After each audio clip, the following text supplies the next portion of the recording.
A lot of you may wonder why every factory needs a MOQ, which is the minimum quantity of buying.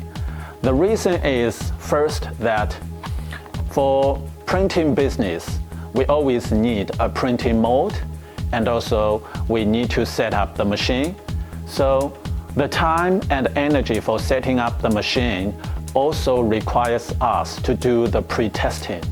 So when we do the pre-testing, we need to have more laborers, invest more time and energy, plus the extra material to do so, to make sure that the quality control is as what we expected. So that's why we need a MOQ for any products. But there are products that they need a lower MOQ, and some products need a slightly higher MOQ. For example, this printing box that I have on hand is relatively an easy product. This one, we have a much less printing MOQ quantity.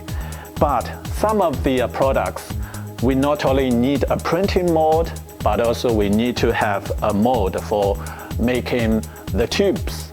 So both of these elements added all together to make it a slightly higher MOQ. Anyway, our MOQ is always flexible. So the higher the quantity, the MOQ, the lower the prices.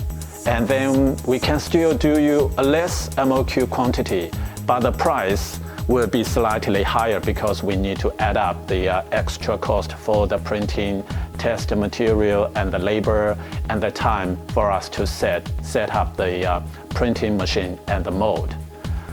Follow us more on how to negotiate MOQ in my next video. Thank you very much.